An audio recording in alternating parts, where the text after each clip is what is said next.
Okay. Hi all. तो last session में हमने यहाँ पर देखा था हमारा माइक्रो सर्विसेज आर्किटेक्चर के बारे में ही, और ये मोनोलिथिक आर्किटेक्चर के बारे में। तो ये क्या है कि ये आर्किटेक्चर है अभी जहाँ पर एप्लीकेशन क्रिएट होते हैं ये। तो मोनोलिथिक के क्या क्या ड्रॉबैक है। मोनोलिथिक एप्लीकेशन के अंदर एक तो जो है वो बिल्ड साइज जो है वो काफ़ी बड़ा हो जाएगा यहाँ पर ये, और काफ़ी टाइम लेगा यहाँ पर ये, क्योंकि एक ही एप्लीकेशन में हम सब कुछ क्या करते हैं, राइट करते रहते हैं। और डे बाय डे जो एप्लीकेशन है उसका साइज जो बढ़ता जाता है, फिर वो इंडस्ट्री के लेवल पे अलग अलग एनवायरनमेंट होते हैं जहाँ पर हम लोग CI/CD परफॉर्म करते हैं। तो वहाँ पर जो होता है वो बिल्ड होता है, बिल्ड होने के बाद में डिप्लॉय होता है, तो प्रोसेस में काफ़ी टाइम लगता है यहाँ पर ये। फिर ये सिंगल पॉइंट ऑफ फेलियर, यहाँ पर यदि किसी भी एक मॉड्यूल के अंदर कुछ इशू आ गया है तो फिर वो जब डिप्लॉय करते हैं तो भी सारे के सारे मॉड्यूल जो है वो वहाँ पर उसमें डाउन टाइम आता है यहाँ पर ये। Debugging will take time. ऐसे एप्लीकेशन के अंदर जो है वो अलग अलग मॉड्यूल के अंदर से जो है वो फिगर आउट करना है कि इसमें प्रॉब्लम हुई है, तो यहाँ पर डिबग होने में भी टाइम लगेगा। फिर डिबग होगा, फिर वही इसका फिक्स होगा इशू, फिर उसका बिल्ड बनेगा, फिर वो एनवायरनमेंट में जाएगा। तो यहाँ पर जो है वो उसमें भी टाइम लगेगा। और एप्लीकेशन के लेवल पे क्या होती है, ऑटो स्केलिंग परफॉर्म होती है। तो कभी भी एक एनवायरनमेंट में हमारा एप्लीकेशन रन नहीं करता है। जब वो लाइव होता है प्रोजेक्ट है, जब हमें वहाँ पर ऑटो स्केलिंग परफॉर्म करना पड़ती है। बेस्ड ऑन दैट क्या होते हैं, मल्टीपल सर्वर जो होते हैं वो रन होते हैं ये। तो फिर ऑटो स्केलिंग परफॉर्म करोगे तो हम लोग जितने भी सर्वर मेंटेन कर रहे हैं सभी को स्टार्ट स्टॉप करना पड़ेगा यहाँ पर ये, तो वो टाइम लेगा यहाँ पर ये। तो ये सब चीज़ों को ओवरकम करने के लिए हमारे पास में माइक्रो सर्विसेज आर्किटेक्चर है। तो माइक्रो सर्विसेज आर्किटेक्चर ये बोलता है कि सारे के सारे मॉड्यूल के जो है वो एप्लीकेशन जो है वो डिफरेंट हमको क्रिएट करना है। सारे के सारे एप्लीकेशन के जो मॉड्यूल है सबके लिए डेडिकेटेडली अलग अलग सर्वर होंगे। अब इससे क्या होगा कि एडवांटेज तो ये रहेगा कि यहाँ पर जो है वो यदि एप्लीकेशन के मॉड्यूल अलग है तो एप्लीकेशन के सर्वर अलग है, तो वो उसके ऊपर सिर्फ उसी मॉड्यूल से रिलेटेड कोड रहेगा। तो सर्वर जो है वो फास्ट वर्क भी करेगा। और उस पर हम लोग CI/CD यदि परफॉर्म करते हैं तो इतना टाइम नहीं लगेगा, क्योंकि यहाँ पर हर मॉड्यूल का क्या है, कोड वो अलग अलग है। तो जल्दी से हमारा सर्वर अप होगा, जल्दी से कोड इंटीग्रेट होगा यहाँ पर ये। तो कोड का साइज़ भी कम होगा, ज़्यादा MB की फाइल भी नहीं बनेगी यहाँ पर, तो काम जो होगा वो फास्ट हो जाएगा ये। फिर यदि हम अलग अलग सर्वर मैनेज कर रहे हैं तो इतने सारे सर्वर का अपना अपना का IP एड्रेस रहेगा। तो ऑलवेज हम लोग क्या करते हैं कि क्लाइंट साइड में क्या करते हैं, कंज्यूम करते हैं एप्लीकेशन को। तो इस केस में क्या है कि अलग अलग सर्वर के अलग अलग IP एड्रेस है, तो यहाँ पर किसी भी तरीके से हम कंज्यूम कर रहे हैं उसको, एप्लीकेशन को किसी भी टेक्नोलॉजी का यूज़ करके, एंगुलर रिएक्ट मोबाइल एप्लीकेशन। तो यहाँ पर अलग अलग IP एड्रेस तो कॉन्फ़िगरेशन यहाँ कर नहीं सकते यहाँ पर, और ये चेंज भी होते हैं। तो यहाँ पर हमारे पास में हमें माइक्रो सर्विसेज का इकोसिस्टम बिल्ड करना पड़ता है, जहाँ पर API गेटवे है वो कम्युनिकेट करता है, रजिस्ट्री सर्वर जो है वो सभी के सर्वर को मेंटेन करता है, उनका IP एड्रेस क्या है। और उस पर्टिकुलरली IP एड्रेस को मैप करता है उसका जो वो यहाँ पर पैटर्न है, यहाँ पर फिल्टरिंग होती है, यहाँ पर राउटिंग होती है।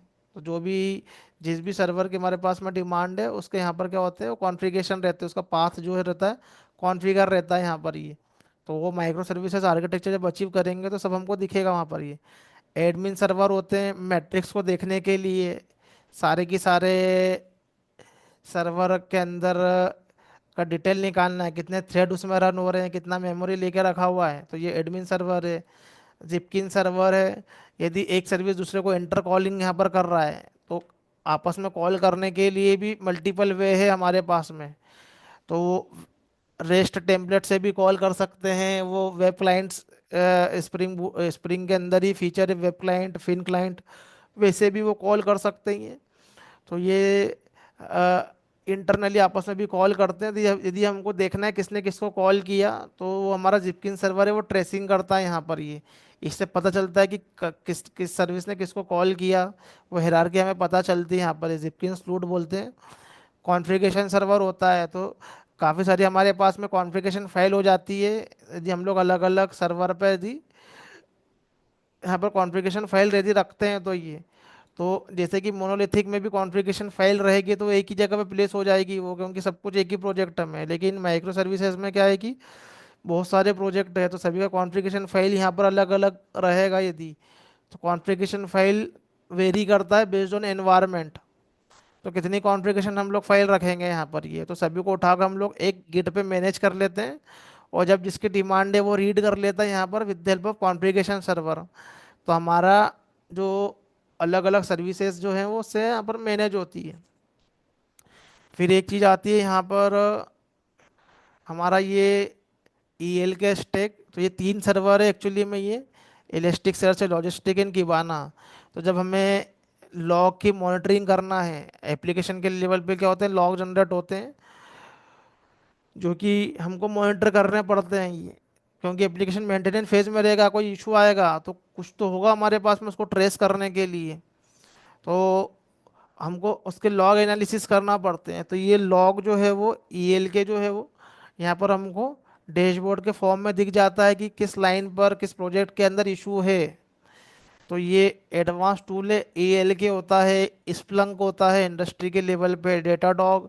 तो ये सब जो है वो क्या करेंगे कि यहाँ पर जो है वो लॉग को विजुअलाइजेशन फॉर्मेट में दिखाएंगे यहाँ पर, लेकिन उसके पीछे बिहाइंड द सीन अलग अलग सर्वर वर्क करते हैं, जिसको हम लोग बोलते हैं एज ए ईएल के, इलास्टिक सर्च, लॉजिस्टिक एंड किबाना। ये तीन अलग अलग जो है वो सर्वर जो है वो वर्क करेंगे यहाँ पर ये। फिर हमको असिंक्रोनस प्रोग्रामिंग करना है यहाँ से। असिंक्रोनस प्रोग्रामिंग का मतलब है जहाँ पर डेटा को सेंड करना है, उसके रिस्पॉन्स का हमको वेट नहीं करना है। इसको हम बोलते हैं असिंक्रोनस प्रोग्रामिंग। जैसे कि एप्लीकेशन से हमने किसी को मेल कर दिया, मैसेज कर दिया, तो हम लोग वेट नहीं करेंगे कि उसको मेल चले गया उसके बाद में हमारा आगे का एग्जीक्यूशन होगा, हमने मेल कर दिया और छोड़ दिया उसको ही। तो काफा का यूज जब करते हैं कि जब काफी सारा डेटा एक बार में प्रोसेस हो रहा होता है यहाँ पर ये, उस केस में काफा का यूज करना है। जैसे कि स्विगी जोमेटो, जहाँ पर काफी सारे एंड यूजर है, सबने ऑर्डर दे के रखा हुआ है पिज्ज़ा। तो वहाँ पर क्या हो रहा है कि काफी सारा डेटा जो है वो प्रोसेस हो रहा है, जितने भी यूजर ने ऑर्डर दिया है सभी को क्या मिल रहा है वहाँ पर रन टाइम पर अपडेट मिल रहा है वहाँ पर कि लोकेशन क्या है डिलीवरी बॉय की, या फिर उसकी गाड़ी की लोकेशन क्या है। तो जहाँ पर कंटिन्यूसली डेटा जो है वो सेंड हो रहा है, कंटिन्यूसली फ्रिक्वेंटली डेटा जहाँ पर क्या हो रहा है सेंड हो रहा है। बहुत सारे यूजर यहाँ पर यूज कर रहे हैं एप्लीकेशन को और कंटिन्यूसली वो डेटा सेंड हो रहा है। तो डेटा, और हमको उसके रिस्पांस का वेट नहीं करना है, जस्ट हमको क्लाइंट को सेंड कर देना है और काफका सर्वर देख लेगा, उसको आगे भेजना है। हमको एप्लीकेशन के लेवल पे उसका वेट नहीं करना है। तो यहाँ पर जो है वो हम लोग जो करते हैं यहाँ पर ये काफका या रेबिट एमक्यू का यूज़ करते हैं, बट अभी जो काफका है वो फेमस है ये। अब इसके अलावा भी और भी टूल होते हैं माइक्रो सर्विसेज में, तो और भी टूल होते हैं, जितना भी एज पर अवर एप्लीकेशन हमको यदि यूज़ करना हो तो करो, लेकिन कम से कम इतना तो हमको लगेगा ही लगेगा ये एक माइक्रो सर्विसेज के आर्किटेक्चर को अचीव करने के लिए। तो यहाँ पर हम लोग एप्लीकेशन जो है यहाँ पर क्रिएट करते हैं, ये सब हमारे एप्लीकेशन है जावा के, ये मॉड्यूल जो है ये।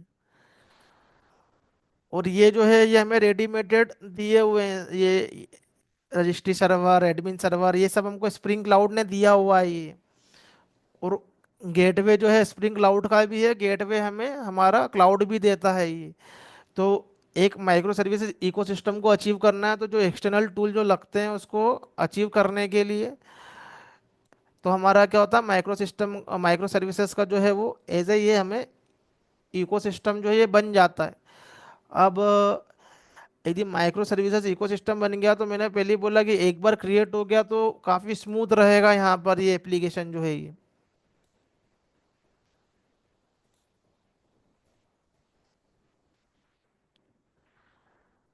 तब ये एप्लीकेशन जो है वो काफ़ी क्या है वो स्मूथ है, ये माइक्रो सर्विसेज आर्किटेक्चर पे काम करता है ये। इसके पीछे जो है ये मेक माई ट्रिप है।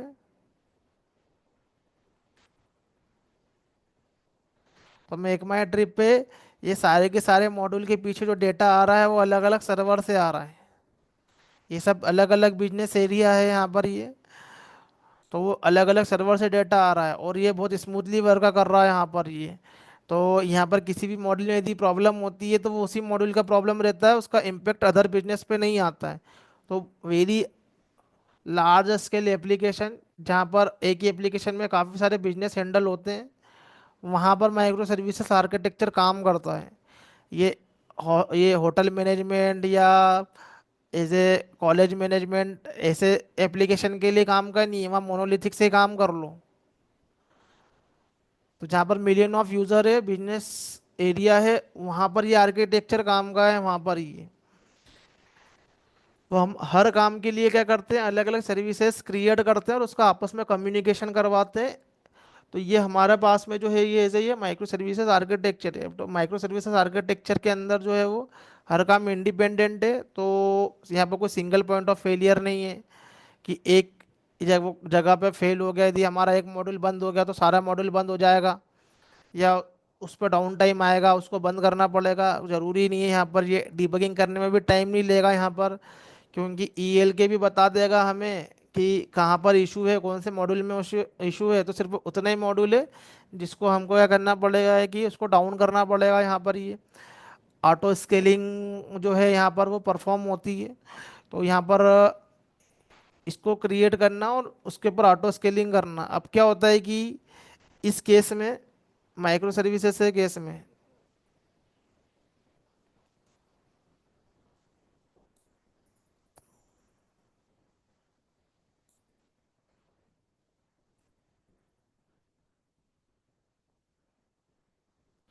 माइक्रो सर्विसेज के केस में यदि हमारे पास में कुछ इस तरीके का मॉड्यूल है, लाइक ये हमारे पास में ये पेमेंट मॉड्यूल है, उसके अंदर ये जहाँ पर पेमेंट होता है,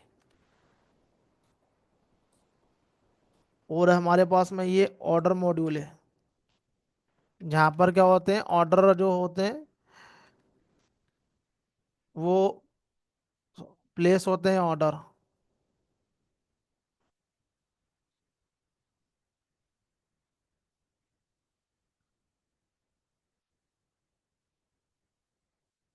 तो ऑर्डर मॉड्यूल में क्या आएंगे, ऑर्डर आएंगे। पेमेंट मॉड्यूल में क्या होगा, हमारे पास में पेमेंट होगा, ये अलग सर्वर पे चलेगा, ये अलग सर्वर पे चलेगा।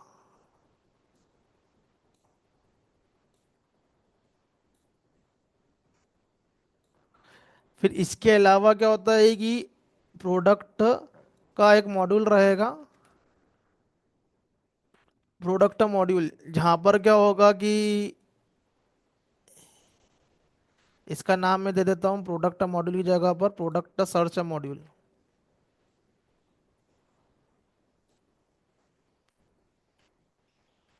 प्रोडक्ट सर्च मॉड्यूल,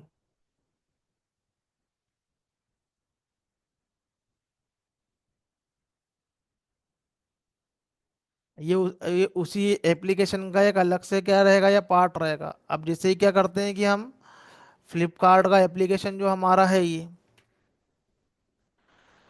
तो ये यहाँ पर हमको यहाँ पर इलेक्ट्रॉनिक आइटम परचेस करना है, तो फ्लिपकार्ट के एप्लीकेशन पे गए, हमने इलेक्ट्रॉनिक आइटम की कैटेगरी में गए यहाँ पर ये।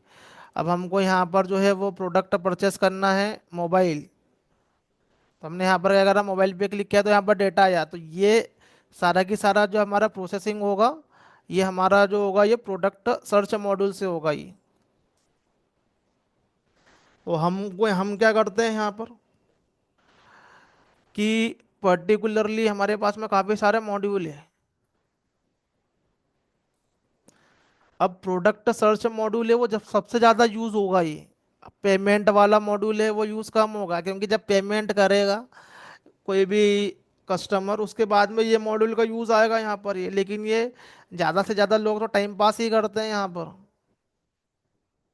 ये सर्च कर रहे हैं, वो सर्च कर रहे हैं, यहाँ पर लेना कुछ है ही नहीं, जस्ट सर्च सर्च कर रहे हैं यहाँ पर, ये डिटेल देख रहे हैं, वेट कर रहे हैं कि जब बिग बिलियन डे आएगा जब लेंगे, या कुछ ऑफर है। तो सर्चिंग ऑपरेशन ज़्यादा होते हैं। तो डेटा स्ट्रक्चर के अंदर यदि हम सबसे ज़्यादा यूज़ होने वाला ऑपरेशन देखें तो वो सर्चिंग ऑपरेशन होता है।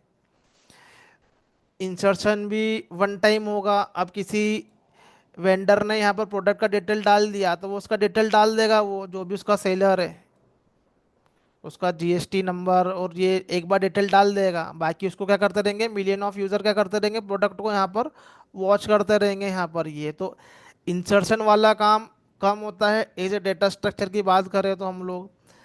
डिलीशन वाला काम भी कम होता है। सबसे ज़्यादा जो ऑपरेशन परफॉर्म होता है वो सर्चिंग का होता है।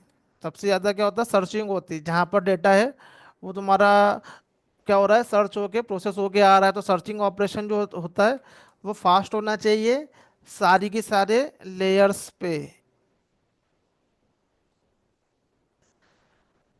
तो जब हम लोग परफॉर्मेंस देखते हैं इंडस्ट्री में किसी भी प्रोजेक्ट के ऊपर, तो वहाँ पर ये हमारा नॉन फंक्शनल रिक्वायरमेंट का पार्ट रहता है ये, कि ये तुम्हारा सर्वर है, ये सर्वर के अंदर लेयर्स जो हम लोग मानते हैं यहाँ पर, प्रेजेंटेशन लेयर, बिजनेस लेयर और सर्विस लेयर, एक प्रोजेक्ट के अंदर की। एक हमारा ये जो है ये पर्टिकुलरली डेटाबेस से हमारा क्या करता है, हमारा एप्लीकेशन जो इंटरेक्ट करता है।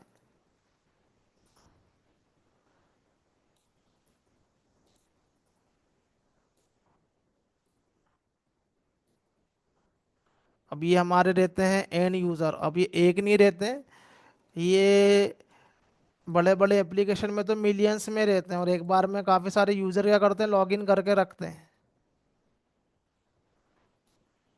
It is a part of our performance. हमारे पास में क्या है कि यहाँ पर ये 1 लाख एक्टिव यूज़र है। तो एक्टिव यूजर होने का मतलब ये है कि इतने लोगों ने यहाँ पर जो है वो रोज जो है वो एवरेज इतने तो लॉगिन करके ही रखते हैं एप्लीकेशन पे, इतने हिट तो आते ही हैं। एक होता है कितने लोगों ने एप्लीकेशन पर रजिस्टर्ड किया है, फिर कितने एक्टिव यूजर है, कि रोज 1 लाख यूजर तो कम से कम इस एप्लीकेशन को हिट करते ही हैं यहाँ पर ये।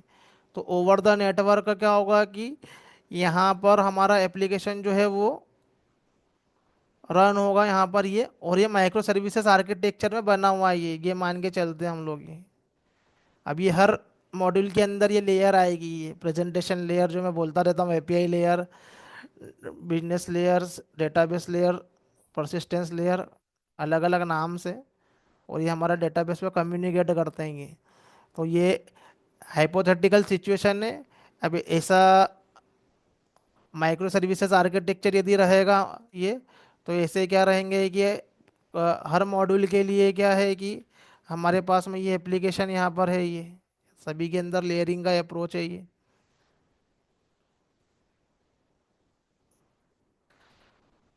सबके अपने अपने डेटाबेस भी हो सकते हैं, माइक्रो सर्विसेज के डिज़ाइन बेटर ना होते हैं माइक्रो सर्विसेज के, तो उसमें हम लोग अलग अलग डेटाबेस भी रख सकते हैं, कॉमन डेटाबेस भी रख सकते हैं कुछ सर्विसेज के लिए। किसी के लिए कॉमन डेटाबेस काम का है, किसी के लिए अलग अलग डेटाबेस रखना है। तो ऐसे क्या हो सकता है कि ये आर्किटेक्चर के ऊपर जो हो सकता है हमारा पर्टिकुलरली जो है ये, यहाँ पर ये मॉड्यूल ये आर्किटेक्चर में हो सकते हैं, यहाँ पर बहुत सारे यूज़र आए। तो इसमें जो है वो सबसे ज़्यादा जो यूज़ होने वाला मॉड्यूल रहेगा वो प्रोडक्ट सर्च मॉड्यूल रहेगा। ऑर्डर मॉड्यूल तो जब काम में आएगा जब ऑर्डर होगा, पेमेंट मॉड्यूल तो जब काम में आएगा जब पेमेंट होगा। तो इस तरीके की सर्वर की हमें जो ये प्रोडक्ट सर्च वाला जो मॉड्यूल है, ये इस तरीके का जो सर्वर रहेगा, इस केस में हमें ये जो सबसे ज़्यादा यूज़ हो रहा है, तो इसके ऊपर क्या परफॉर्म करना पड़ेगा हमको, ये ऑटो स्केलिंग, क्योंकि सबसे ज़्यादा यूज़ होने वाला मॉड्यूल ये वाला, ये प्रोडक्ट का मॉड्यूल।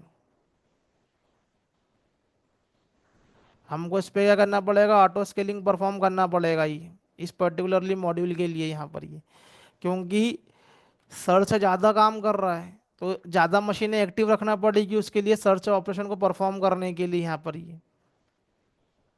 और यहाँ पर हमको लोड बैलेंसर लगाना पड़ेगा इस पर्टिकुलरली मॉड्यूल के लिए। अब ऐसा क्या है कि सिमिलरली ये पेमेंट मॉड्यूल और ऑर्डर मॉड्यूल भी है हमारे पास में ये, तो इस पे भी ऑटो स्केलिंग परफॉर्म करना है, लेकिन ये कम यूज़ हो रहा है, तो उसके लिए ज़्यादा मशीनें एक्टिव नहीं रखना है एक टाइम में। तो it is a part of our planning, our non functional requirement, कि जब ये ओवरऑल हमारा प्रोजेक्ट जब मार्केट में आएगा तो बेस्ड ऑन यूज़र उसका बिहेव क्या होगा, इसी प्लानिंग भी पहले से करके रखना है।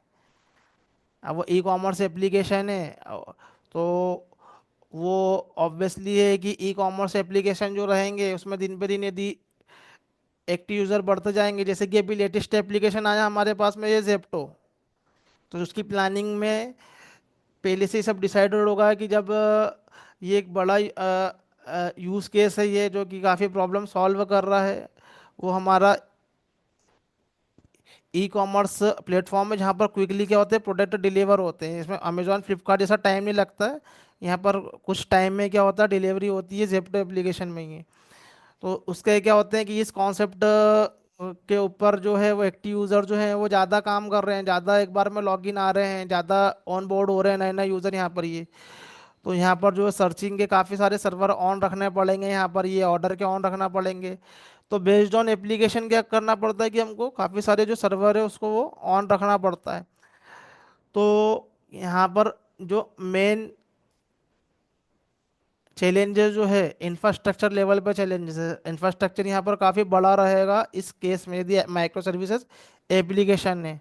तो बेस्ड ऑन मॉड्यूल यहाँ पर क्या है कि इंफ्रास्ट्रक्चर का साइज जो है वो काफ़ी यहाँ पर बढ़ेगा। यहाँ पर उसकी प्लानिंग पहले से करना पड़ेगी। कौन सा मॉड्यूल जो है वो ऑटो स्केलिंग परफॉर्म करेगा, कौन सा मॉड्यूल जो है वो ऑटो स्केलिंग परफॉर्म करेगा जिसमें कम सर्वर लगेंगे। तो इसका पहला ड्रॉबैक तो ये आता है कि इसका इंफ्रास्ट्रक्चर बहुत ही बड़ा रहता है, कॉम्प्लेक्स इंफ्रास्ट्रक्चर रहता है इसका।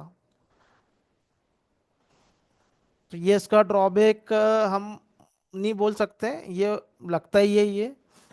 बट एक बार माइक्रो सर्विसेज आर्किटेक्चर पे यदि प्रोजेक्ट क्रिएट हो गया तो बहुत स्मूथ हो जाता है वो, लेकिन क्रिएट करते समय तो इंफ्रास्ट्रक्चर लगता है वो काफ़ी बड़ा इंफ्रास्ट्रक्चर लगता है। उसके लिए काफ़ी सारे एनवायरनमेंट लगते हैं।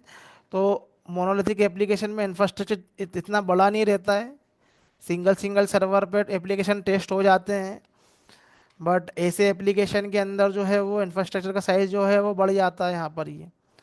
तो माइक्रो सर्विसेज बेस्ड प्रोजेक्ट पे काम करने के लिए टीम का साइज भी बड़ा होगा पहली बात। सारे के सारे डेवलपर्स को वो आर्किटेक्चर अंडरस्टैंड भी होना चाहिए कि ये आर्किटेक्चर काम कैसे कर रहा है, हमारा एप्लीकेशन दूसरे एप्लीकेशन पे यदि डिपेंड है तो ओवरऑल आर्किटेक्चर अंडरस्टैंड भी होना चाहिए यहाँ पर ये। इसकी टेस्टिंग होगी तो टेस्टर अलग अलग मॉड्यूल पर टेस्ट करते हैं, तो उनको क्रॉस फंक्शनल टेस्टिंग भी करना पड़ती है। इसका इम्पेक्ट वहाँ नहीं आया, इसका इम्पेक्ट यहाँ नहीं आया। तो टेस्टिंग टीम के पास में भी काफ़ी नॉलेज चाहिए यहाँ पर, क्योंकि अलग अलग एप्लीकेशन से उनको कम्युनिकेट करना है, सारे के सारे जो डेटा वो एक जगह से नहीं आ रहा है। जब हम इसका इंफ्रास्ट्रक्चर क्रिएट करते हैं यहाँ पर ये, तो क्लाउड के लेवल पे अलग अलग मशीनें हम लोग नहीं लेते हैं। इसके लिए अलग अलग मशीनें नहीं रहेगी। क्लाउड के लेवल पे इतनी सारी मशीनें एक बार में परचेस नहीं करेंगे। तो हमें क्या करना पड़ता है कि जब हम डेवलपमेंट करते हैं उसकी टेस्टिंग करते हैं तो काफ़ी सारी माइक्रो सर्विसेज को एक साथ में रन करना पड़ती है एप्लीकेशन को टेस्ट करने के लिए। तो यहाँ पर हमारे पास में एक चीज़ आती है जिसको हम लोग बोलते हैं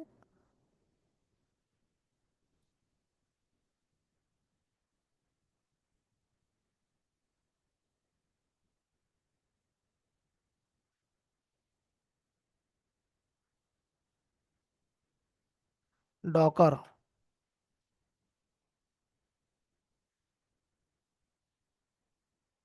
वो जब हम application micro services based application create करते हैं तो ऐसे एप्लीकेशन का जब हम लोग डिप्लॉयमेंट लेते हैं तो उसका डिप्लॉयमेंट करने के लिए क्या होता है कि हम लोग यहाँ पर डॉकर टूल का यूज़ करते हैं, जिससे कि हमारे पास में ये जो है वो डिप्लॉयमेंट होता है।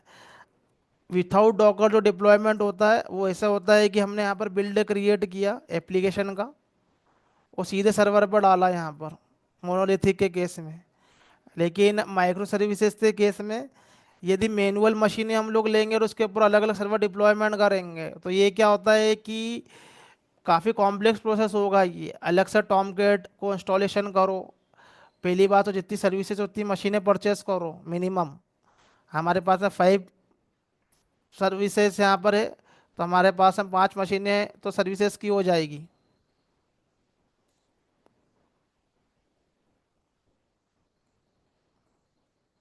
ये 5 माइक्रो सर्विसेज है हमारे पास में, मतलब 5 प्रोजेक्ट है, 5 प्रोजेक्ट के मॉड्यूल है।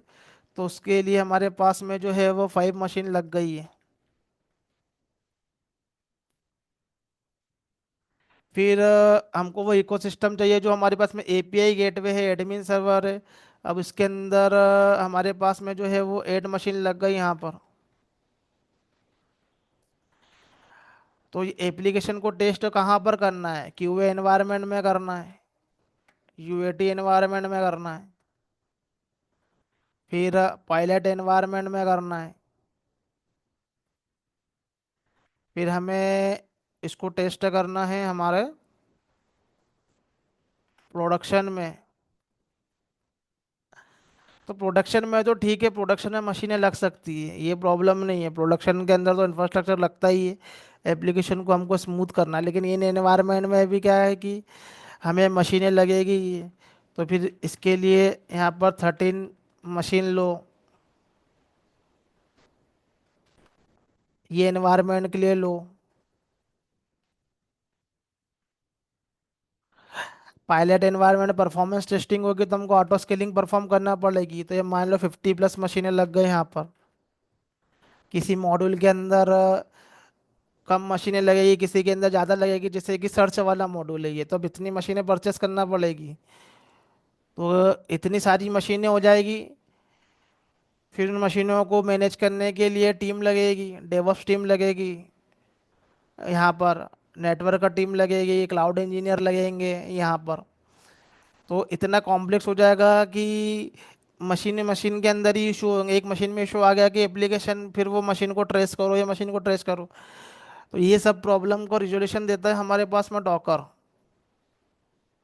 तो डॉकर जो है वो स्पेसिफिकली क्या करता है कि ये हमको स्पेशल एक मशीन के ऊपर हमारे प्रोजेक्ट को नहीं चलाना है यहाँ पर,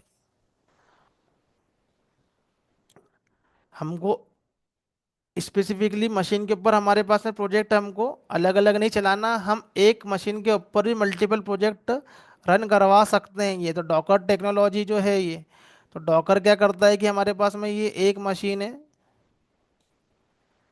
एक मशीन के अंदर क्या होते हैं कि ये हार्डवेयर रिसोर्सेज होते हैं।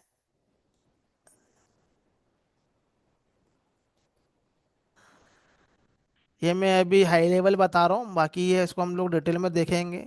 तो सीपीयू, रैम और हमारा एचडीडी या हार्ड डिस्क, मैग्नेटिक डिवाइस रहेगा तो हम हार्ड डिस्क बोलते हैं, नहीं तो अभी तो सॉलिड स्टेट ड्राइव चलती है अभी। तो इतनी सारी मशीनें नहीं लेना है, एटलीस्ट यहाँ पर तो हमको क्यू एनवायरनमेंट, डेवलपमेंट एनवायरनमेंट में इतना मशीन का रिक्वायरमेंट नहीं है। तो हमारे पास में क्या होता है कि यदि डॉकर टेक्नोलॉजी यूज़ नहीं करे और हम लोग या तो इंडिपेंडेंट मशीन ले तो ठीक है, या फिर हम क्या कर सकते हैं कि एक ही मशीन के ऊपर हम लोग मल्टीपल एप्लीकेशन को रन करवा सकते हैं। तो उसके लिए हमें एक वर्चुअलाइजेशन टेक्नोलॉजी का हम लोग यूज़ कर सकते हैं, यदि हम लोग डॉकर का यूज़ नहीं करें, जो कि इंडस्ट्री के अंदर यूज़ करते हैं। तो वर्चुअलाइजेशन, तो वर्चुअलाइजेशन टेक्नोलॉजी का यदि यूज़ करें, यदि हमको मशीनें नहीं परचेस करना हो तो वो भी यही काम करती है वर्चुअलाइजेशन टेक्नोलॉजी, कि एक मशीन है, एक हाई लेवल मशीन है, इसके ऊपर हम लोग क्या कर सकते हैं, छोटी छोटी मशीनें क्रिएट करवा सकते हैं।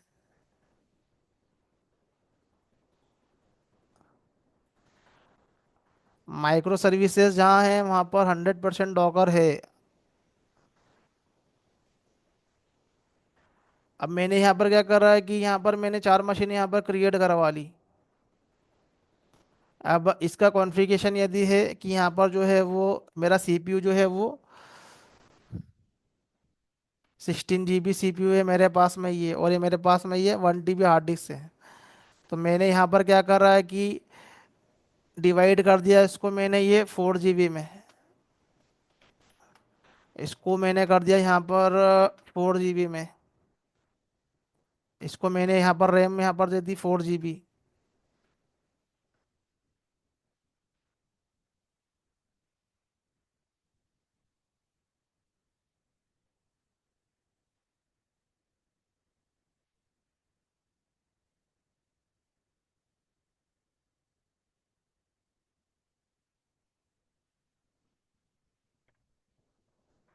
4 GB, 4 GB, 4 GB, 4 GB और स्टोरेज डिवाइस भी मैंने यहाँ पर क्या कर दिया है कि अलग अलग दे दे। यहाँ पर मैंने इसको दे दिया कि 250 GB का स्टोरेज इसको दे दिया, 250 का इसको दे दिया, 250 का इसको दे दिया। तो यहाँ पर क्या है कि मैंने मेरे हार्डवेयर को क्या कर दिया, डेडिकेटेडली जो है वो डिवाइड किया यहाँ पर। तो ये वर्चुअलाइजेशन के सॉफ्टवेयर से ये चीज़ें पॉसिबल है। ये मैंने हार्डवेयर को यहाँ पर डिवाइड कर दिया है, बट ये काम करने के लिए मेरे सिस्टम पे एक वर्चुअलाइजेशन का सॉफ्टवेयर मेरे पास में चाहिए। तो एक कंपनी है हमारे पास में, VMware।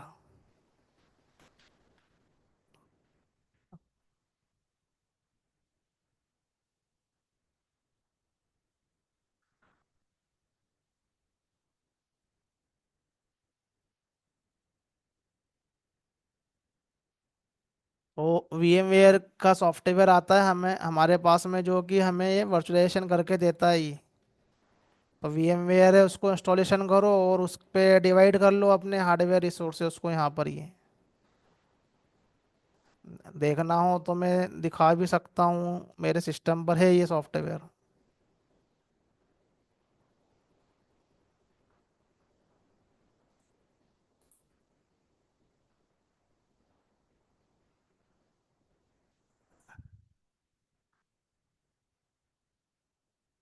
तो यदि हमें एक ऑपरेटिंग सिस्टम के अंदर दूसरा ऑपरेटिंग सिस्टम चलाना हो, तो हमें ये VMware सॉफ्टवेयर लगता है ये। तो ये क्या करेगा कि ये मेरे सिस्टम के अंदर VMware सॉफ्टवेयर है यहाँ पर। ये मैं जब लिनक्स बेस्ड प्रैक्टिस करता हूँ, मैं ये पहले करता था, अब मैं क्लाउड का यूज़ करता हूँ। तो मैंने यहाँ पर लिनक्स बेस्ड ऑपरेटिंग सिस्टम को यहाँ पर इंस्टॉलेशन करके रखा हुआ है मेरे विंडो ऑपरेटिंग सिस्टम के ऊपर। तो मेरा जो फिजिकल हार्डवेयर जो है ये, जिसके अंदर जो मेरे पास में रैम है, कंट्रोल शिफ्ट एस्केप करोगे तो जब हमारे पास में क्या होता है, हमारे सिस्टम का डिटेल आता है ये।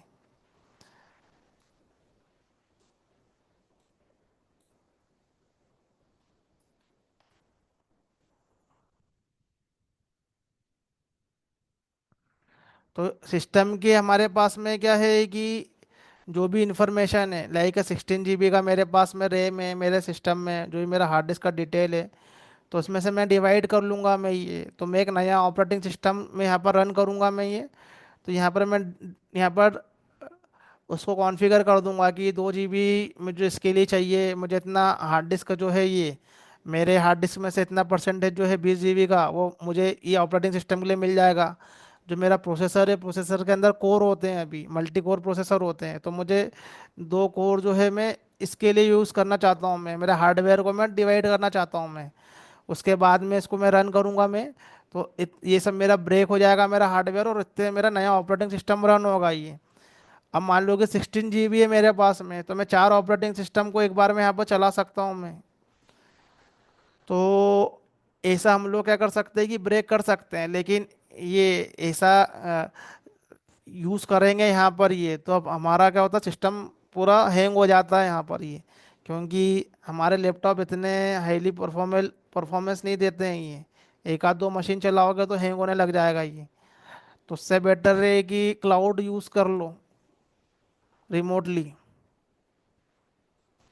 तो ये होता है, ये हम लोग वर्चुअलाइजेशन की टेक्नोलॉजी यूज़ कर सकते हैं माइक्रो सर्विसेज में। अब यहाँ पर क्या है कि VMware सॉफ्टवेयर हमने यूज़ किया और उसको डिवाइड कर लिया। अब हर मशीन के ऊपर क्या करो, डेडिकेटेडली अपना यहाँ पर क्या डालो, यहाँ पर ये सॉफ्टवेयर को इंस्टॉलेशन करो एप्लीकेशन को चलाने के लिए। तो क्या डालना पड़ेगा तुमको, जावा। जावा का JRE हो ना रन करने के लिए वहाँ पर। तो यहाँ पर जावा का सॉफ्टवेयर डलेगा, सारी की सारी यहाँ पर वर्चुअलाइजेशन यूज़ करेंगे। तो हम क्या कर रहे हैं, माइक्रो सर्विसेज के एप्लीकेशन को चला रहे हैं हम लोग एक सिंगल मशीन के ऊपर चलाने की कोशिश कर रहे हैं। तो हमने क्या करा, वर्चुअलाइजेशन टेक्नोलॉजी का यहाँ पर यूज़ किया यहाँ पर। क्योंकि हमको अलग अलग मशीनें परचेस नहीं करना है। अब क्या रीज़न है कि हम लोग वर्चुअलाइजेशन कर रहे हैं, ये मैं उसी को यहाँ पर बता रहा हूँ मैं यहाँ पर। तो हमने यहाँ पर जावा का सॉफ्टवेयर डाला, फिर उसके बाद में यहाँ पर एक एप्लीकेशन को रन करना है यहाँ पर, तो हमने उसको टॉमकेट का सॉफ्टवेयर हमने यहाँ पर डाला, सर्वर डाला यहाँ पर।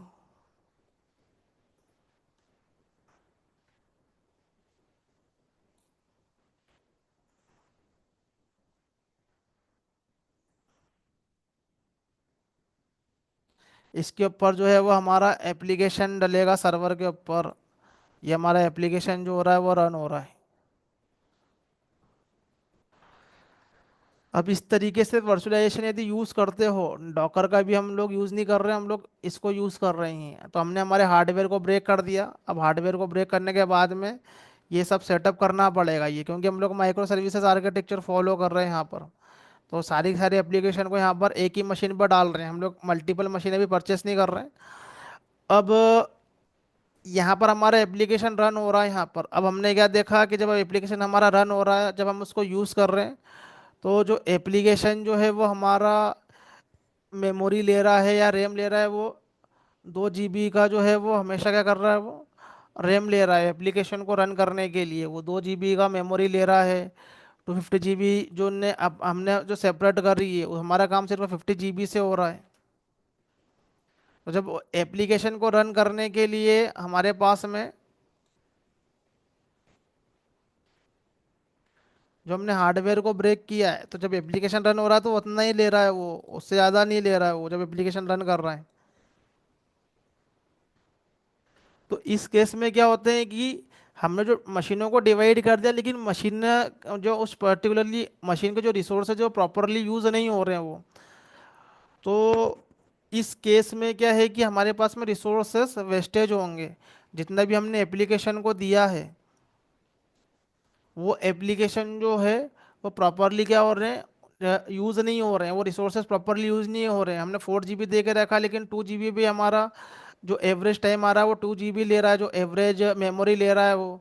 और ये जो स्टोरेज है 50 GB से ज़्यादा उसको उस यूज़ नहीं होगा, वो उतना उतना ज़्यादा हमारे पास में डेटा नहीं है, या जो भी मान के चलो अभी। तो एक हम जब ये वर्चुअलाइजेशन को जब हम लोग यूज़ करते हैं, तो हमको क्या करना पड़ता है, मशीन को डिवाइडेड करना पड़ता है। जब हम लोग उसको कॉन्फ़िगरेशन कर देते हैं, जब भी डिवाइड कर देते हैं उसको ही, तो ज़रूरी नहीं कि सारे के सारे जो रिसोर्सेज है वो यूज़ हो यहाँ पर, ये उसका रैम और उसका हार्ड डिस्क और उसका सीपीयू जो है वो 100% नहीं यूज़ हो। तो इस केस में क्या होता है कि वर्चुअलाइजेशन टेक्नोलॉजी के अंदर हमारे पास में रिसोर्सेज के वेस्टेज होते हैं, यदि हम लोग ऐसे एप्लीकेशन रन करते हैं। फिर ये एप्लीकेशन ही रन नहीं करना है, डेटाबेस भी रन करवाना है, तो वो इसी मशीन पे करवा सकते हो या अलग से मशीन पे करवा सकते हो, अलग से वर्चुअलाइजेशन करवा के। तो वर्चुअलाइजेशन टेक्नोलॉजी का यदि हम लोग यूज़ करते हैं, तो हमारे पास में क्या होते हैं, रिसोर्सेज वेस्टेज होते हैं यहाँ पर। तो हमारी मशीन के ऊपर क्या रहेगा, ये हार्ड डिस्क के ऊपर ये सॉफ्टवेयर रन करेगा यहाँ पर, VMware, या जिसको हम लोग वर्चुअलाइजेशन सॉफ्टवेयर बोलते हैं। और उसके ऊपर हम लोग मशीनों को यहाँ पर रन करते हैं। तो ये माइक्रो सर्विसेज से केस में ये जो है वो इसके ये ड्रॉबैक रहेंगे कि कई बार जो रहेगा वो एप्लीकेशन का साइज इतना बड़ा नहीं रहेगा, लेकिन उसके अंदर जो रिसोर्सेज जो हैं वो हम जो उसको पहले से डेडिकेटेडली दे के रखते हैं, तो वो क्या करेगा, अननेसेसरी मेमोरी को क्या करेगा, वो वेस्टेज करेगा। यहाँ पर अननेसेसरी हम लोग सीपीयू को यहाँ पर वेस्टेज करेंगे। हमने अलोकेट तो कर दी, लेकिन वो यूज़ नहीं हो रहे हैं वो। तो एक रन टाइम पर सब कुछ यूज़ होगा ऐसा ज़रूरी नहीं है। फिर यहाँ पर स्केलिंग परफॉर्म करते हैं यदि हम माइक्रो सर्विसेज के केस में वर्चुअलाइजेशन कॉन्सेप्ट से, तो एक वर्चुअलाइजेशन के ऊपर मशीन क्रिएट होना, इसमें फिर से टाइम लगता है। वर्चुअलाइजेशन सॉफ्टवेयर के ऊपर नई मशीन को क्रिएट होने में भी टाइम लगता है। तो यहाँ पर आती है दो चीज़ें, एक और आती है हॉरिजेंटल स्केलिंग, एक आती है वर्टिकल स्केलिंग। अब वो चीज़ें हम लोग अचीव करते हैं इस तरीके से। तो यहाँ पर क्या कॉम्प्लेक्सिटी रहती है। तो एक चीज़ हमारे पास में ये है कि या तो अलग अलग मशीनें परचेस करो, VMware पे नहीं जाए, तो फिर वो सारी की सारी मशीन का हमको कॉस्ट बियर करना है। फिर दूसरा ये है कि हम लोग वर्चुअलाइजेशन टेक्नोलॉजी लगाए, at least QA environment, UAT environment में तो यही लगाएं हम, क्योंकि हमको यहाँ पर फंक्शनल टेस्टिंग करना रहती है। यहाँ पर हमको परफॉर्मेंस से मतलब नहीं है, हमारा जो प्रोजेक्ट जिस चीज़ के लिए बनाया है एटलीस्ट वो टेस्ट हो जाए। तो वहाँ पर ज़्यादा मशीनें लेने से मतलब नहीं, तो वहाँ पर तो हमको वर्चुअलाइजेशन टेक्नोलॉजी का यूज़ ही करना चाहिए वहाँ पर, ये क्योंकि हमको वहाँ पर हार्डवेयर का कॉस्ट बचाना है। इतनी सारी मशीनें हम लोग यहाँ पर परचेस नहीं कर सकते ये दो एनवायरनमेंट के लिए। QA UAT development environment, performance के लेवल पे हमें अलग अलग मशीनें चाहिए, लेकिन प्रोडक्शन के लिए चाहिए, लेकिन QA UAT के लिए इतनी सारी मशीनें हम लोग परचेस करके नहीं बैठ सकते।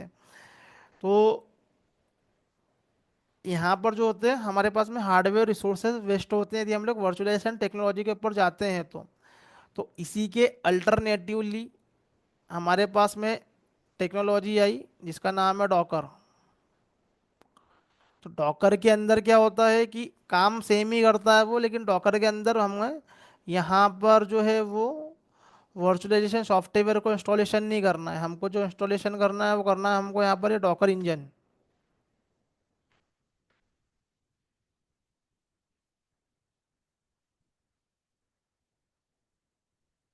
तो यहाँ पर जो काम करेगा हमारा VMware सॉफ्टवेयर नहीं करेगा, यहाँ पर हमारा डॉकर इंजन करेगा और यहाँ पर हमारे एप्लीकेशन रन होंगे।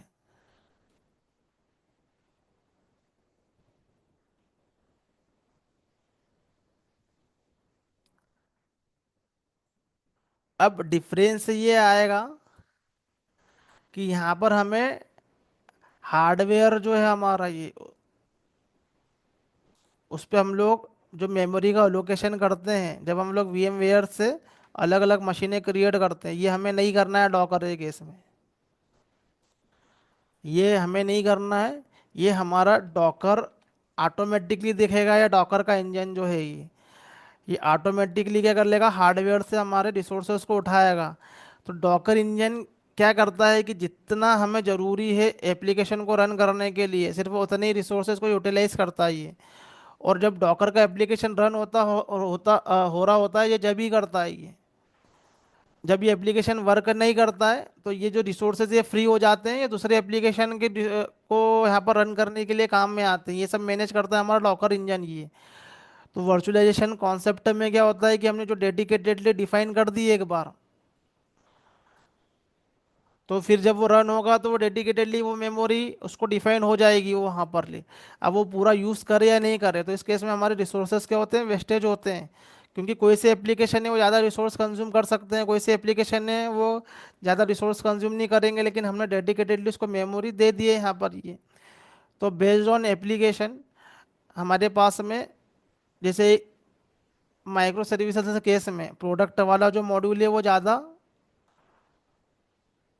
यूज होगा, वो सर्चिंग ज़्यादा होती है, ऑर्डर प्लेस तो कम होंगे लेकिन दिन भर सर्चिंग ज़्यादा होती है, उसके बाद में ऑर्डर प्लेस होते हैं यदि किसी ने ऑर्डर किया और पेमेंट होता है। तो ये मॉड्यूल इतना ज़्यादा काम नहीं करेंगे जितना ये मॉड्यूल पे हिट आएंगे ये। तो बेस्ड ऑन दैट हमें क्या करना पड़ता है, उसके पीछे इंफ्रास्ट्रक्चर की प्लानिंग करना पड़ती है ये। तो मोनोलिथिक के केस में तो ठीक है क्योंकि सब कुछ एक ही जगह पर है, लेकिन माइक्रो सर्विसेज के केस में हमें जो है वो वर्चुअलाइजेशन या डॉकर पे जाना पड़ता है, बिकॉज हम इतनी मशीनें बियर नहीं कर सकते हैं। हर काम के लिए इतनी सारी मशीनें लो, फिर एक नया हमको नया बिजनेस लॉजिक आया, फिर से मशीनें परचेस करो और हर एनवायरनमेंट के लिए मशीनें परचेस करना है। तो प्रोडक्शन के लिए कर सकते हैं, UAT के लिए भी, सॉरी पायलट एनवायरनमेंट के लिए भी कर सकते हैं, टेस्टिंग करना है। लेकिन QA एनवायरनमेंट, UAT एनवायरनमेंट हमारे पास में रहता है। तो इतनी सारी मशीनें हम लोग अलग अलग एनवायरनमेंट के लेवल पे नहीं कर सकते हैं, क्योंकि यहाँ पर जो है वो एप्लीकेशन क्रिएट होता है, उसकी टेस्टिंग होती है। तो हमें वर्चुअलाइजेशन पे जाना पड़ता है। तो पहले वर्चुअलाइजेशन यूज़ करते थे इंडस्ट्री में, अच्छे से यूज़ करते थे, VMware कंपनी का बना हुआ है ये। तो अभी भी हम लोग वर्चुअलाइजेशन यूज़ करते हैं यदि हमें विंडो ऑपरेटिंग सिस्टम के ऊपर दूसरा ऑपरेटिंग सिस्टम रन करना हो तो ये। तो इसी के अल्टरनेटिव हमारे पास में एक टेक्नोलॉजी है यहाँ पर, ये जिसको बोलते हैं हम लोग डॉकर। तो डॉकर के अंदर वर्चुअल मशीन क्रिएट नहीं होती है, यहाँ पर जो क्रिएट होती है वर्चुअल मशीन क्रिएट होती है। तो virtual machine is a like one machine, but ये जो है वो मशीन के अंदर क्रिएट हो रही है, वो हमारे लिए एक मशीन है, लेकिन वो क्या है कि ये वो एक मशीन के अंदर क्रिएटेड मशीन है वो ये। तो हम उसको बोलते हैं वर्चुअल मशीन। लेकिन डॉकर के केस में क्रिएट होते हैं कंटेनर। फिर डॉकर के केस में हमें जो एप्लीकेशन रन करवाना है उसके लिए डेडिकेटेडली सॉफ्टवेयर इंस्टॉलेशन नहीं करना है। डॉकर के केस में हमें क्रिएट करना पड़ती है या रेडीमेडेड मिलती है जिसको हम लोग बोलते हैं इमेज। जब भी हम लोग डॉकर लर्न करते हैं तो डॉकर के अंदर हमको क्रिएट करना है यहाँ पर इमेज फाइल। और वो इमेज फाइल के अंदर हमारा क्या रहेगा, कोड रहेगा, कोड का फाइनल बिल्डर रहेगा जिसको हम लोग बोलते हैं jar file, plus dependency. Dependency, तो इस एप्लीकेशन को रन करने के लिए मुझे जावा चाहिए, मुझे टॉमकैट चाहिए, मुझे कोई डेटाबेस चाहिए, एकदम कंप्लीट इन एक कंप्लीट सॉफ्टवेयर। तो ये सबका मिला के हमारे पास में बनता है एक इमेज फाइल। तो डॉकर के केस में क्या होता है, हमारे पास में इमेज फाइल होना चाहिए जिसमें हमारा प्रोजेक्ट हो जो हमने डेवलप किया है उसका बिल्ड फाइल। मेवन से हम लोग जो भी बिल्ड करवाएंगे और जो भी उस एप्लीकेशन को रन करने के लिए जो भी डिपेंडेंसी लग रही है, लाइक जावा लग रहा है हमें, उसका जावा वर्चुअल मशीन लग रही है, जेआरई पार्ट लग रहा है, प्लस टॉमकैट लग रहा है, प्लस डेटाबेस लग रहा है, सबको उठा के हम लोग एक इमेज फाइल में डाल देंगे। और उस एक इमेज फाइल को हम लोग क्या कर देंगे, रन कर देंगे। तो रनिंग इमेज फाइल को हम लोग बोलते हैं कंटेनर।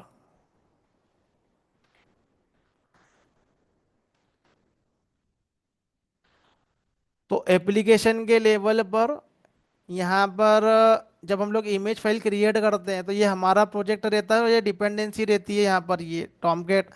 तो ये डेटाबेस जावा, तो ये भी एक तरीके की इमेज फाइल ही रहती है। ये डॉकर की अलग से इमेज फाइल बनती है, हम लोग डायरेक्ट सॉफ्टवेयर को इंस्टॉलेशन नहीं करते, हम हर सॉफ्टवेयर की इमेज फाइल को यूज़ करते हैं ये। तो ये जो इमेज फाइल जो फाइनल इमेज बनेगा वो group of image file plus हमारा जो प्रोजेक्ट है इसको मिला के बनता है यहाँ पर ये। तो हमें जब भी हम डॉकर को लर्न करेंगे तो हमें ये इमेज बनाना पड़ेगी डॉकर फाइल यहाँ पर ये हमारे प्रोजेक्ट की। तो वो सब कुछ हम लोग जो डिफाइन करते हैं वो करते हैं हम लोग डॉकर फाइल के अंदर। तो हम हमारे प्रोजेक्ट का क्या करते हैं कि डॉकर फाइल क्रिएट करते हैं, बाद में उसका इमेज क्रिएट होता है और वो इमेज रन होता है तो वो बनता है हमारे पास में कंटेनर। तो सारे के सारे प्रोजेक्ट का अब इसको मान के चलो पेमेंट सर्च, ऑर्डर और पेमेंट। तो यहाँ पर एक प्रोजेक्ट हमारे पास में चलेगा पेमेंट सर्च का, उसका कंटेनर यहाँ पर चलेगा। यहाँ पर हमारा चलेगा पेमेंट का, यहाँ पर हमारे पास में चलेगा ऑर्डर का।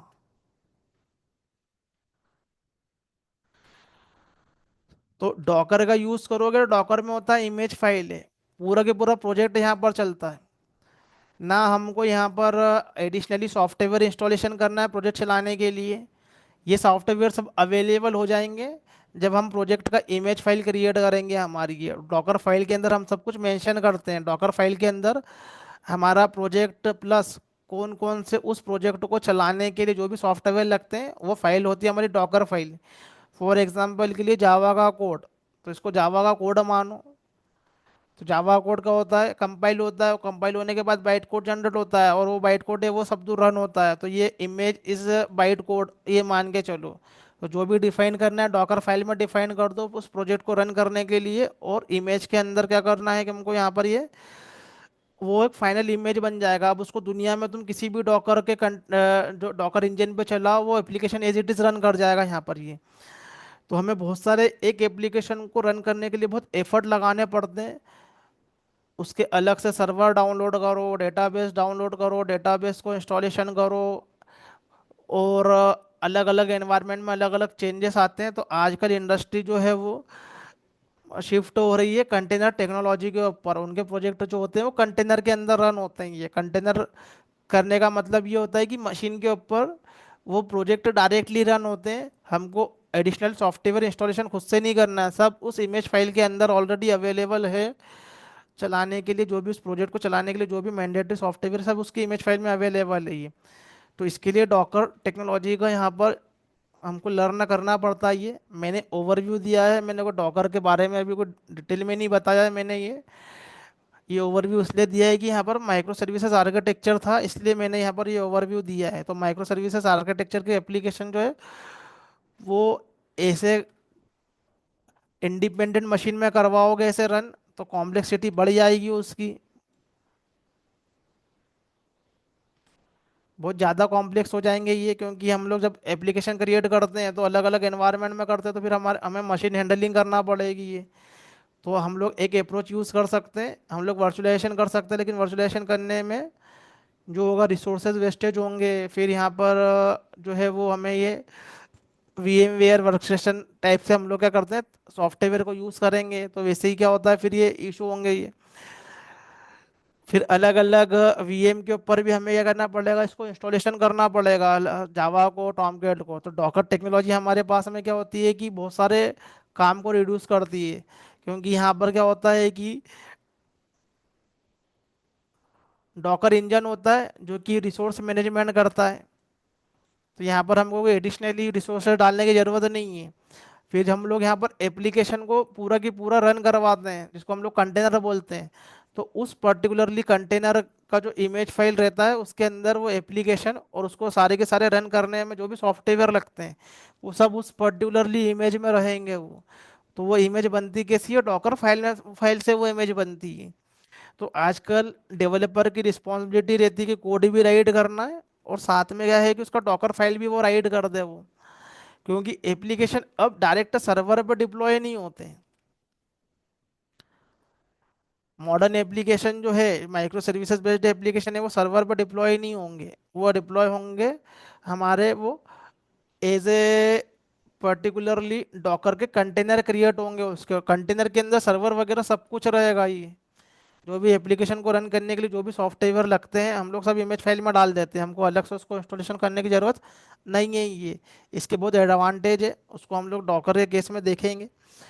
तो यहाँ पर जस्ट एक ये ओवरव्यू था कि माइक्रो सर्विसेज आर्किटेक्चर का डिप्लॉयमेंट जो होता है वो एज ए वो कंटेनर पे होता है, वो एज ए उसका जो डिप्लॉयमेंट होता है वो एज ए कंटेनर क्रिएट होते हैं। तो जो कंटेनर टेक्नोलॉजी होती है उसके एडवांटेज ये रहते हैं कि जो रिसोर्सेज मैनेजमेंट रहते हैं वो प्रॉपरली होते हैं।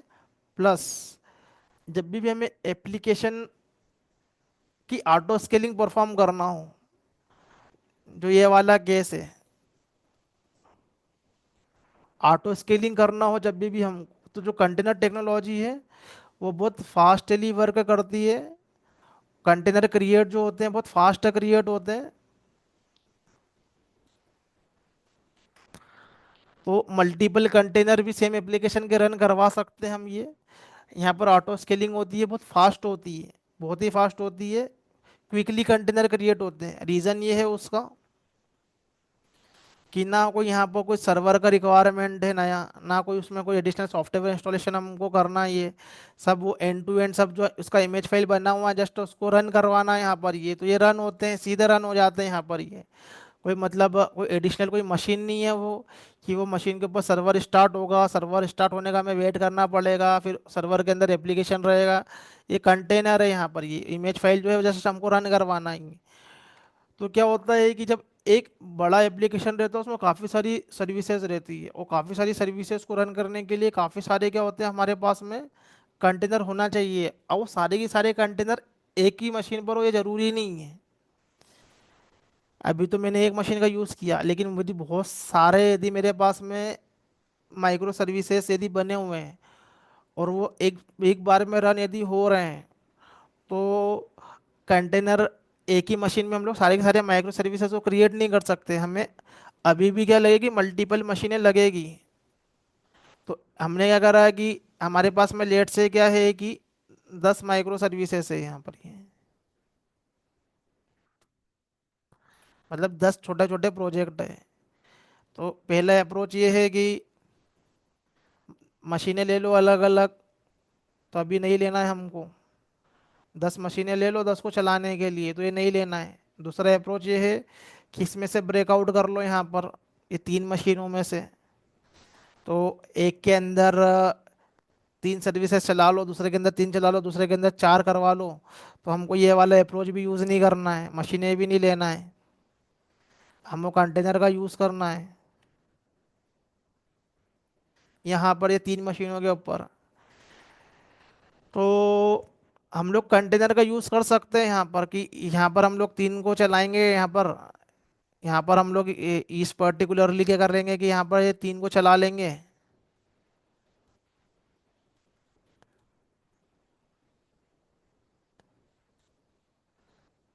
तो हम यहाँ पर कर सकते हैं। मतलब हम लोग ये कंटेनर का भी यूज़ करके यहाँ पर कर सकते हैं यहाँ पर ये। तो एडवांटेज रहेगा कि डेडिकेटेडली रिसोर्स नहीं रहेंगे यहाँ पर। जब हमको यहाँ पर क्या करना है कि यहाँ पर ये डेडिकेटेडली रिसोर्स वेस्टेज नहीं करेगा यहाँ पर ये। तो यहाँ पर हम लोग 3 मशीनों के ऊपर ये 10 माइक्रो सर्विसेज को डिस्ट्रीब्यूटेड कर सकते हैं यहाँ पर ये। लेकिन मैं ये चाहता हूँ यहाँ पर ये कि मेरा कोई सा माइक्रो सर्विसेज यदि कोई है, यदि वो ये यहाँ पर क्रिएट हो रहा है, वो यहाँ पर एक एप्लीकेशन का माइक्रो सर्विसेज क्रिएट हो रहा है।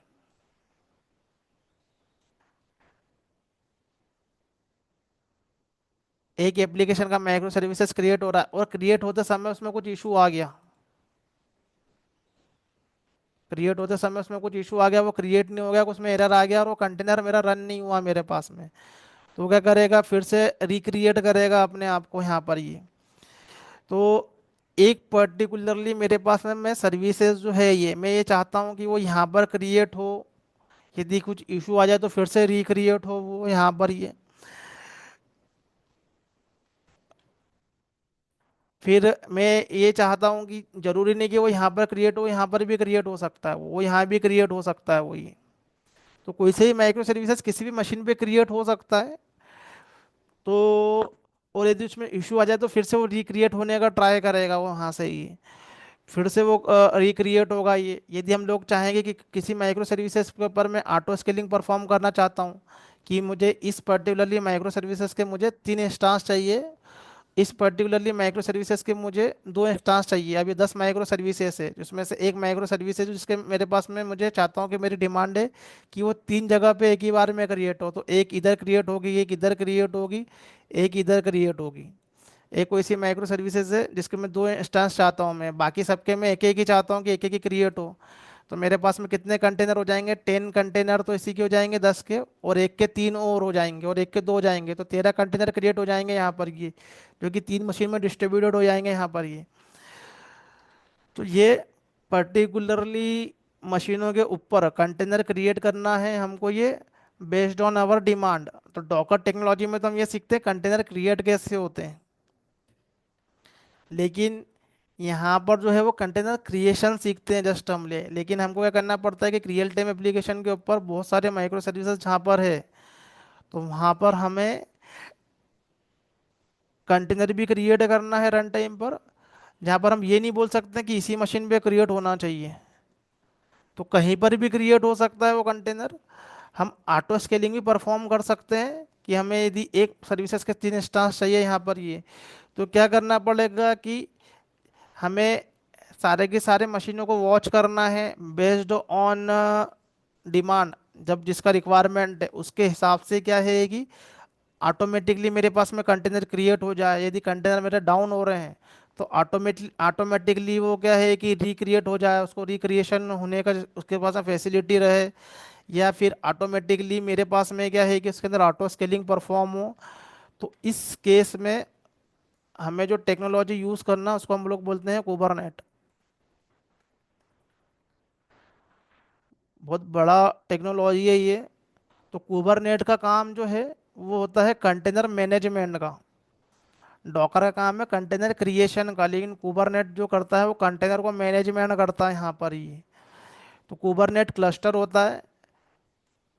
कुबरनेट क्लस्टर, क्लस्टर मतलब set of server, set of machine. तो सेट ऑफ मशीन के ऊपर कुबरनेट का जो इंजन है वो वॉच करता है और अपने अकॉर्डिंगली क्या करता है वहाँ पर वो कंटेनर को क्रिएट करता है, कंटेनर को स्केल करता है, कंटेनर को मैनेज करता है यहाँ पर ये। जब हम लोग एक्चुअली में एप्लीकेशन को डिप्लॉय करते हैं तो हम लोग कुबरनेट क्लस्टर पे करते हैं। तो कुबरनेट क्लस्टर जो है वो यहाँ पर हम लोग उस एप्लीकेशन की सर्विसेज क्रिएट करते हैं, डिप्लॉयमेंट क्रिएट करते हैं। तो उसका काम यही रहता है कि वॉच करना है कौन सी मशीन फ्री है, वहाँ पर वो क्या करता है वो हमारे लिए कंटेनर क्रिएट कर देता है वहाँ पर वो। जो भी मशीन उसको फ्री लगती है उसके अकॉर्डिंगली यदि स्केलिंग कर रहे हैं तो वो डिस्ट्रीब्यूटेड वे में कर देता है वो। यदि किसी जगह पे कुछ एरर आ जाता है कंटेनर के क्रिएट होने में तो ये कुबरनेट क्या करता है उसको रिक्रिएट करता है उसको वहाँ पर ये। उस मशीन में प्रॉब्लम आती है तो दूसरी मशीन पे करता है, ये वॉच करता रहता है कुबरनेट का जो क्लस्टर है। कुबरनेट के अंदर बहुत सारे कॉन्सेप्ट होते हैं। तो डॉकर जो है वो जस्ट कंटेनर क्रिएट करेगा मशीन के ऊपर, लेकिन जब हमारे पास में क्या होंगे, बहुत सारी सर्विसेज रहेगी, तो हम एक मशीन पर डिपेंड नहीं हो सकते, और एक ही सर्विसेज नहीं रहती, हम लोग ऑटो स्केलिंग में परफॉर्म करते हैं। तो कुबरनेट जो है वहाँ पर काम आता है, कुबरनेट क्लस्टर होता है। कुबरनेट क्लस्टर का मतलब है सेट ऑफ मशीन, जहाँ पर कहाँ पर कंटेनर क्रिएट करना है, वो सब मैनेज सब हमारा कुबरनेट करता है। वो सब पूरा की पूरा जो है वो कुबरनेट क्लस्टर मैनेज करता है पूरा। रिसोर्स अलोकेशन कहाँ पर करना है, कहाँ पर कंटेनर क्रिएट करना है, और यदि कुछ कंटेनर क्रिएट नहीं हो रहा है तो उसको रिक्रिएट करता है, वो अलोकेट करता है वहाँ पर। तो ये एक टाइप का मैनेजर होता है जो सेट ऑफ मशीन पे काम करता है ये। तो हम क्या करते हैं कि जब भी माइक्रो सर्विसेज का प्रोजेक्ट रन करते हैं, तो उसके लिए क्या करते हैं कि हम लोग कुबरनेट क्लस्टर बनाते हैं। लाइक हम लोग हो सकता है यहाँ पर 2 मशीन का बना है, हमारे क्यूए एनवायरनमेंट में, हम यूएटी एनवायरनमेंट में 3 मशीन का बना है। और उसी के ऊपर क्या हो रहे हैं कि ऑटोमेटिकली कंटेनर मैनेज हो रहे हैं, एक ही मशीन पे सारा के सारा लोड नहीं डाल देना है, और एक मशीन जो है वो सारे के सारे कंटेनर को भी नहीं चला सकती है वो, क्योंकि यहाँ पर रिसोर्स अलोकेट तो हो रहे हैं डायनेमिकली, लेकिन इनका भी एक लिमिटेशन है। अब यहाँ पर 16 GB का हमारे पास में ये यहाँ पर रैम है, और यहाँ पर 16 कंटेनर क्रिएट कर दिए हमने, 17 कर दिए। अब एप्लीकेशन की डिमांड ज़्यादा की है, तो फिर वो कंटेनर भी नए कंटेनर क्रिएट नहीं हो पाएंगे उस केस में ही है। तो हमें क्या करना पड़ता है, कंटेनर तो क्रिएट करना है लेकिन डिस्ट्रीब्यूटेड वे में करना है। तो हम अलग अलग मशीन पे खुद मैनेज नहीं कर सकते कि हम फिर जाएं देखें यहाँ पर कितना खाली है, फिर हम लोग नए की तरफ शिफ्ट करें, उसको एक्सेस करें। उससे बेटर है कुबरनेट क्लस्टर यूज़ करते हैं। कुबरनेट ऑटोमेटिकली मैनेज करता है, वो अंदर देखता रहता है कौन सी मशीन फ्री है, वो वहाँ पर क्रिएट करेगा। तो उसके लिए कुबरनेट के टॉपिक पढ़ना पड़ते हैं उसके अंदर। कुबरनेट जो है वो क्लस्टर क्या है, कुबरनेट का आर्किटेक्चर क्या है, कुबरनेट के अंदर पॉड क्या होते हैं, कुबरनेट के अंदर सर्विसेज क्या होती है, कुबरनेट में डिप्लॉयमेंट क्या होते हैं, वो कुबरनेट के टॉपिक में आता है।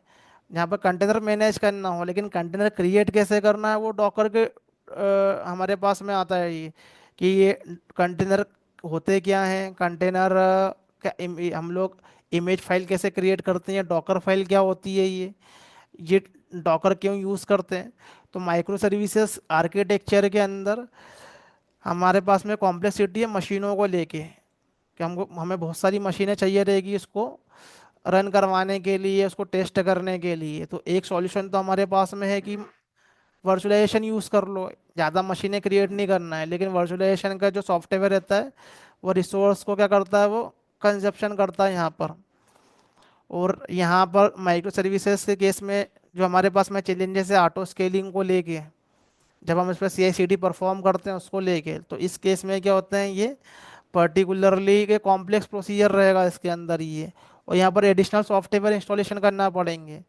तो डॉकर जो करता है वो इमेज के ऊपर काम करता है, तो यहाँ पर सारी की सारी सॉफ्टवेयर जो हम लोग है उसका भी इमेज ही फाइल रहता है यहाँ पर। तो अभी के सिनेरियो में हम लोग कोई सा भी सॉफ्टवेयर यदि इंस्टॉलेशन करते हैं, लाइक जनकिन, जनकिन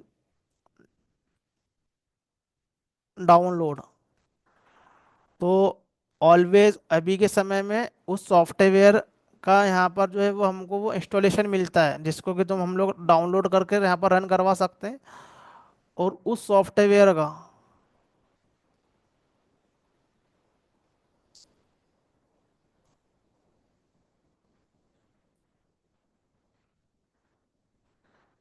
इमेज फाइल भी मिलता है।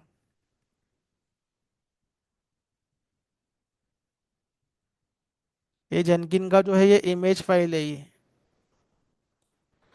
तो जनकिन के उसी सॉफ्टवेयर को यदि हमको डॉकर के कंटेनर में रन करवाना है, तो हमें उसका इमेज फाइल रन करवाना पड़ेगा, और उसको सीधे की सीधे हमारी मशीन पर रन करवाना है, हमारे ऑपरेटिंग सिस्टम पे उसको हमको रन करवाना है। तो उस केस में हमें एडिशनली क्या है, यहाँ पर ये जेनकिन को डाउनलोड करना पड़ेगा यहाँ पर ये, और उसको इंस्टॉलेशन करोगे लोकली सिस्टम पे, लिनक्स बेस्ड सिस्टम के ऊपर ये, और फिर रन करवाओगे। तो आज के समय में सॉफ्टवेयर पे हमारे पास में दोनों चीज़ अवेलेबल है, उसका इमेज फाइल भी अवेलेबल है और उसका डायरेक्ट सॉफ्टवेयर भी अवेलेबल है। तो जो इमेज फाइल होता है वो रन करता है हमारे डॉकर इंजन के ऊपर कंटेनर में। और और जो उसकी एमएसआई फाइल जो है या जो उसका इंस्टॉलेशन है वो रन करता है डेडिकेटेडली मशीन के ऊपर वो। तो अभी के समय में हम कंटेनर टेक्नोलॉजी का यूज़ करते हैं काफ़ी सारी जगह पर, जहाँ पर हम लोग एक ही मशीन से मल्टीपल काम करवाने का ट्राई करते हैं ये। तो हम लोग उसका इमेज फाइल रन करते हैं। तो जेनकिन का भी इमेज फाइल भी अवेलेबल है, जेनकिन का जो है वो डायरेक्ट सॉफ्टवेयर भी अवेलेबल है। ऐसा ही कि ऐसा जावा भी है, जावा का इमेज फाइल भी अवेलेबल है। तो जावा का जो इमेज फाइल रहेगा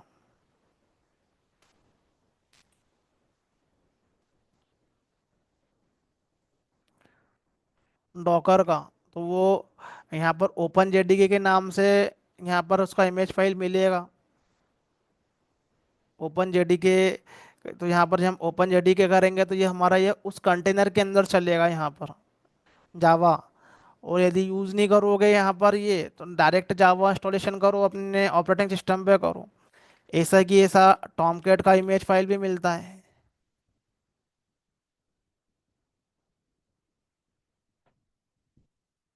तो यहाँ पर टॉमकैट जो होगा हमारा वो कंटेनर के अंदर रन करेगा यहाँ पर ही।